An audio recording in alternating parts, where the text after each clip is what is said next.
बिस्मिल्लाहिर्रहमानिर्रहीम अस्सलाम वालेकुम वरहमतुल्लाह। स्टेप 2 की एंट्री कंप्लीट हो गई है। अब हम स्टेप 3 पे चलते हैं। तो स्टेप 3 पे चलने के लिए नेक्स्ट पे क्लिक किया। नेक्स्ट पे क्लिक करने के बाद जो है हम स्टेप 3 पे आ गए हैं। और स्टेप 3 में हमारा एचआर डिटेल है, ह्यूमन रिसोर्स।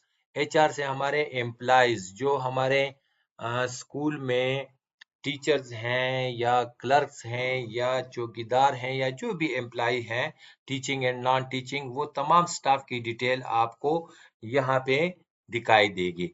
अब जो ही आप इस पे क्लिक कर देते हैं स्टेप 3 पे, देखें ये हम स्टेप 3 पे आ गए हैं। स्टेप 3 का टाइटल आपको बता रहा है एचआर डिटेल्स। एचआर डिटेल्स से human resource details, human resource से हमारी मुराद एम्प्लॉयज की डिटेल है।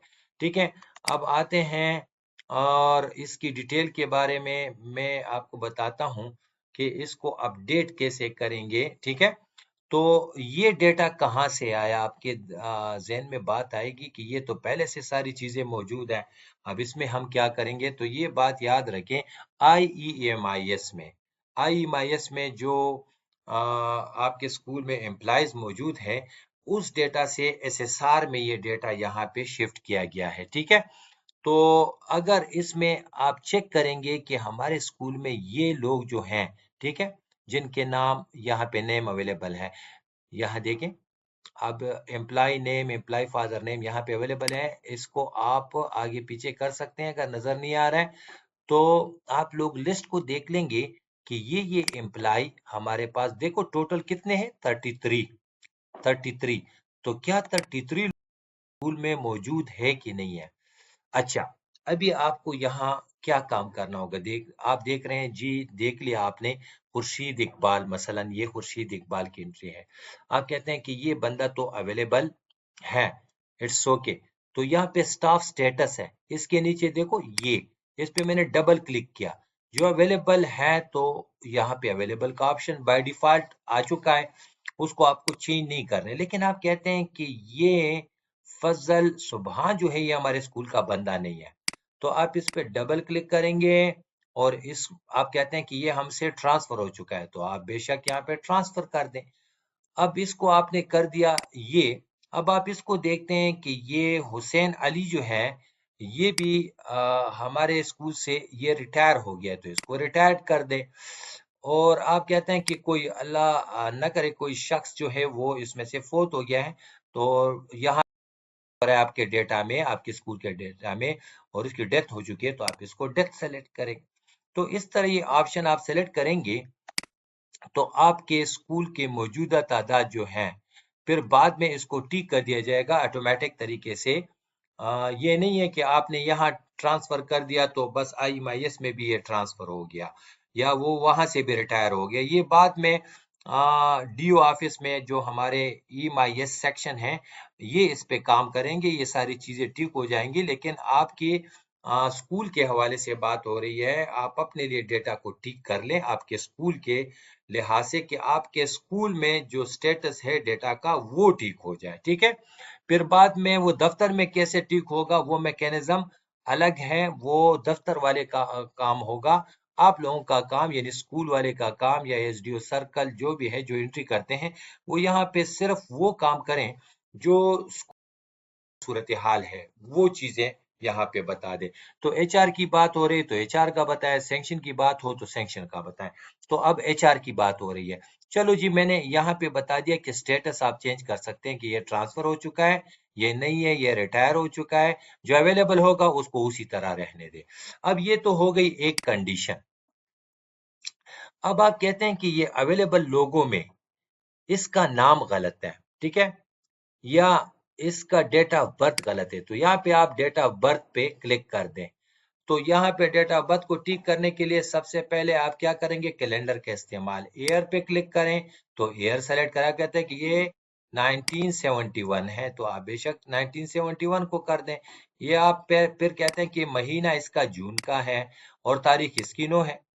तो इस तरह आप कैलेंडर का इस्तेमाल करके इसके डेट ऑफ बर्थ को आप चेंज कर सकते हैं। इसी तरह डेट ऑफ अपॉइंटमेंट वगैरह आप किसी एम्प्लॉय के यहाँ पे चेंज कर सकते हैं। तो ये तो बात हो गई एम्प्लॉयज की इन इंफॉर्मेशन में तब्दीली करने के।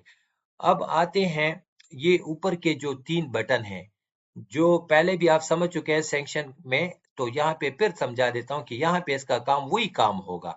वहां पे सेक्शन पोस्टों को ऐड करना था या डिलीट करना था या रिसेट करना था, और यहाँ पे सिर्फ एम्प्लाई को ऐड करना है या डिलीट करना है, ये रिसेट करना है। ठीक है, तो अब आप कहते हैं कि यार ये जो सारे लोग हैं 33, इसमें से कुछ तो ठीक है मैंने ट्रांसफर का ऑप्शन किया, कुछ को रिटायर, कुछ का डेथ का किया, लेकिन ऐसा बंदा भी है जो अभी इस यहाँ पे अवेलेबल नहीं है, आपके स्कूल में नहीं है, किसी और स्कूल से आया है आपके स्कूल में, लेकिन यहाँ आपके स्कूल में रिफ्लेक्ट नहीं हो रहा है, तो आप एड रो पे क्लिक करेंगे।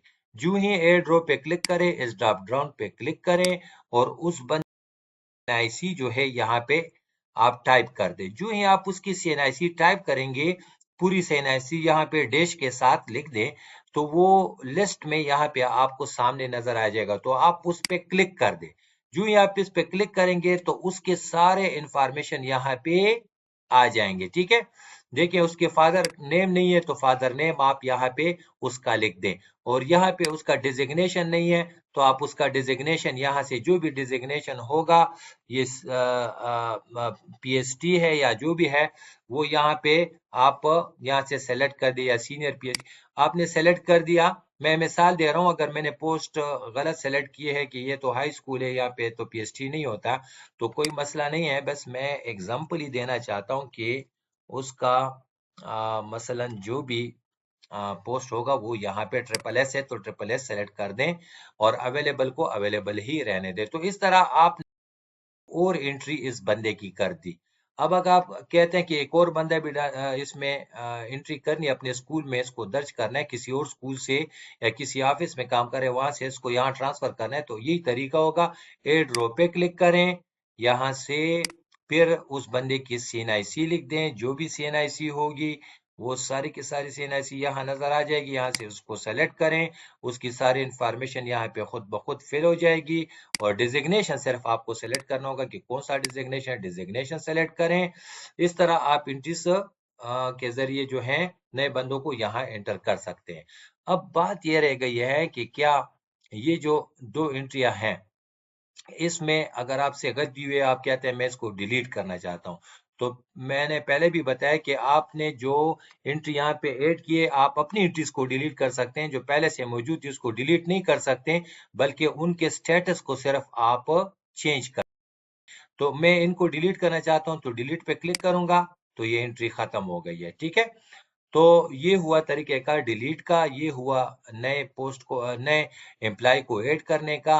और ये जो बटन थी रिसेट का, मैंने पहले भी बताया कि रिसेट पे क्लिक करेंगे तो जो पहले 33 लोग थे तो 33 रह जाएंगे, और ये जो एक आपने ऐड किया है या जो भी चेंजेस की है, चाहे आपने स्टेटस चेंज किया है, ट्रांसफर, डेथ वगैरह का, या कोई नया बंदा एंटर किया है, तो वो सारे के सारे अपने असली हालत में, यानी ये फॉर्म आ जाएगी। देखो आपसे पूछता है कि क्या रिसेट करना चाहते हो, और आपने ओके पे क्लिक कर दिया तो ये रिसेट हो जाएगा। देखो जो आपने यहाँ पे डेथ वगैरह और रिटायर वगैरह के दिए थे वो भी खत्म, और आपके फिर वही 33 एम्प्लॉय रह गए।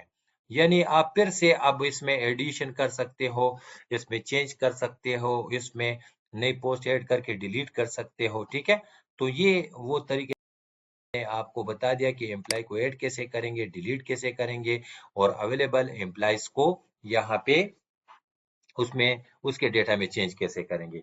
अब एक सवाल ये पैदा होता है कि यहाँ पे सर्च के ऑप्शन में भी एक बंदा आपको नहीं मिल रहा है। मसलन मैंने एड रो पे क्लिक कर दिया, अब यहाँ पे एक बंदा आपने सर्च किया, लेकिन वो CNIC से आपको नहीं मिल रहा है, तो उसके लिए आप क्या करेंगे? इसका मतलब ये कि IMIS में उसकी एंट्री ही नहीं है, तो उसके साथ आप क्या करेंगे? उसके लिए आपके पास ऑप्शन अवेलेबल है कि यहाँ पे क्या करें, आप इसके लिए इस ऑप्शन को फिर छोड़ देंगे, ये सर्च ऑप्शन है, क्योंकि वो CNIC के थ्रू सर्च नहीं हुआ, वो IMIS में है ही नहीं, तो आप इसके लिए CNIC जो है यहाँ पे एंटर कर दें कि उसकी CNIC जो है वो ये है। ठीक है, आपने उसकी CNIC यहाँ पे लिख दी, और फिर आप आ गए हैं एम्प्लॉय नेम पे, उसका नाम आपने दर्ज कर दिया जो भी है, और उसका फादर नेम दर्ज कर दिया, और उसका जेंडर भी लिख दिया। चूंकि नई एंट्री है ना, ये चूंकि वहां पे सर्च नहीं हो रहा है, IMIS में एंटर ही नहीं है, तो उस बंदे की बात कर रहा हूँ, उसकी एंट्री मैं कर रहा हूँ जो IEMIS में बिल्कुल है नहीं, बल्कि आप जो जो फर्स्ट टाइम IMIS में एंट्री हो रही है, तो उस बंदे की बात कर रहा हूँ कि वो आप क्या करेंगे, यहां से पहले उसकी CNIC लिखेंगे, नाम father name, name father name, gender लिखेंगे, डेट ऑफ बर्थ उसका लिख लें जो भी है, और फिर इस तरह ये बाकी एंट्रीज करें, और यहाँ उसकी डेट ऑफ रिटायरमेंट ये खुद से कैलकुलेट कर देगा, आपको लिखने की जरूरत नहीं है। डिजिग्नेशन आप यहाँ से सेलेक्ट कर दें कि उसकी डिजिग्नेशन क्या है, तो कोई भी डिजिग्नेशन जो उसकी है वो सेलेक्ट कर दें। तो देखो इस तरह से उस बंदे की भी एंट्री आपने कर ली जो IMIS में से पहले से मौजूद नहीं था। तो ये जो मैंने आपको बता दिया है, उम्मीद है आप लोगों को समझ आ गई होगी इस स्टेप की, HR डिटेल्स की, जो स्टेप 3 था। फिर भी अगर कोई मसला आता है तो डिस्ट्रिक्ट हिमायत से राब्ते में रहें। इंशाल्लाह स्टेप 4 के अगली वीडियो में मिलेंगे। अल्लाह